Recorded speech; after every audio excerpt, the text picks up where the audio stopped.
As talked about in my last video, the Warriors lost a heartbreaker to the San Antonio Spurs given they fell back into the play-in, but the Dubs bounced back in Portland to improve to 22-4 with Jimmy and Steph playing simultaneously. After a Memphis loss to Minnesota on Thursday night, all the Warriors have to do now is beat the Clippers on Sunday night, and a guaranteed playoff spot is theirs. That said, a battle with the Kawhi, Harden, Powell, Zubac, Bogdanovic, Batum-fueled Clippers will be a tall task, as we'll get to. After an embarrassing loss at the buzzer to former Warrior Harrison Barnes, Stephen Curry took accountability by speaking on the final 2 games the Warriors have in front of them. Curry said, "A good team takes care of business the next 2 and goes from there. We have to prove we're a good team." That was a succinct statement from Curry given how he put the loss in the past by not focusing on it and stating what needed to happen for the Dubs to prove themselves. Great leadership from Steph, which gave the Warriors a measuring stick for the final 2 outings. Meanwhile, you saw this if you watched the Chasing Wins podcast on Playback. That's linked to the top of the comments section. But speaking on the most popular topic in Warrior land being Jonathan Kuminga's role, Steve Kerr had this to say. Coach, no surprise to you. There's always a lot of discussion about Jonathan Kuminga after every game. What are you seeing right now as far as his continued, getting comfortable with the new Jimmy Butler Warriors, and what kind of plans do you have for him in the postseason, assuming that you get there, of course? Yeah, every game is different, and I think, Jimmy's arrival took away a lot of Jonathan's minutes at the 4, and there's no doubt that, as soon as Jimmy arrived and we started winning, we leaned into lineup combinations that enhanced Jimmy because we were winning, and Jonathan was out for that whole stretch. We went 17-3 or something. So we're going to keep doing what's been winning. But it's the lineup with Jimmy, Jonathan, and Draymond doesn't fit real well, frankly. It just doesn't. We need more spacing. We've found other lineups that have clicked, and this is just part of the deal, being in the NBA, and you got to adapt to whatever's happening with the team. Jonathan's done a great job of that. He's working hard. He's playing well when he's out there.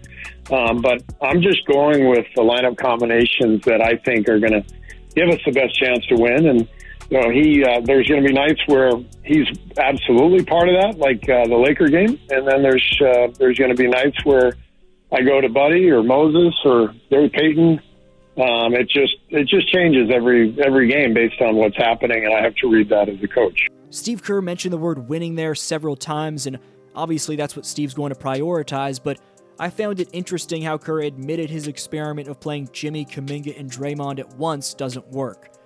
Against an injured Blazers squad, here's how the Dubs fared.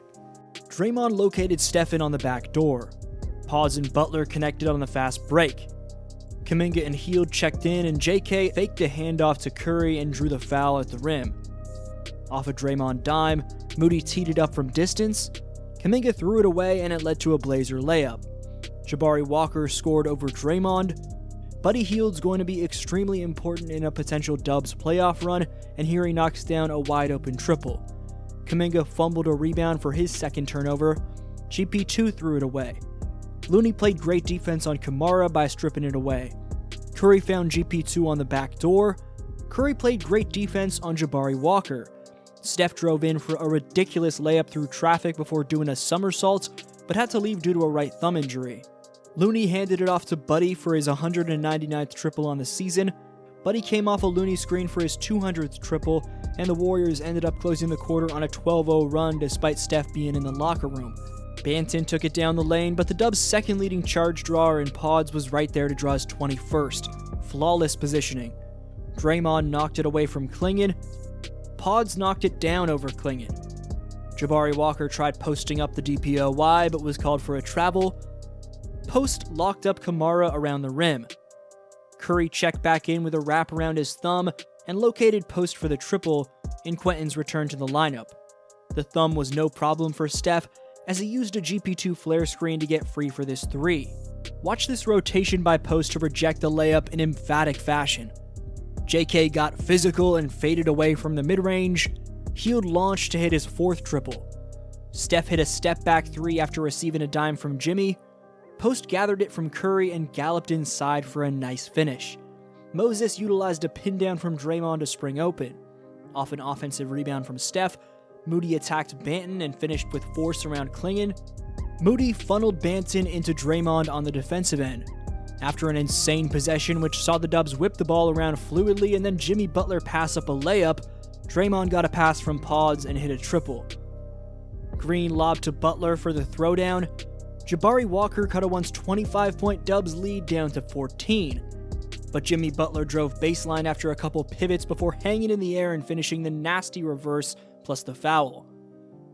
Butler underhanded after drawing 2 defenders to spot Kuminga for the deuce. Playoff Jimmy continued to take shape. Jimmy isolated Banton, collapsing the defense for Posty in the corner. Jimmy gave himself 24 by spotting up over Klingon. With the big 3 checked out, Pods knocked down his first 3 of the game. Pods then pulled up in transition, and he should have gotten a foul call. The Warriors are about to take on one of, if not the best defensive teams they've faced since acquiring Jimmy in the LA Clippers. The Clips own the NBA's 3rd best defensive rating on the season, only trailing Orlando and Oklahoma City.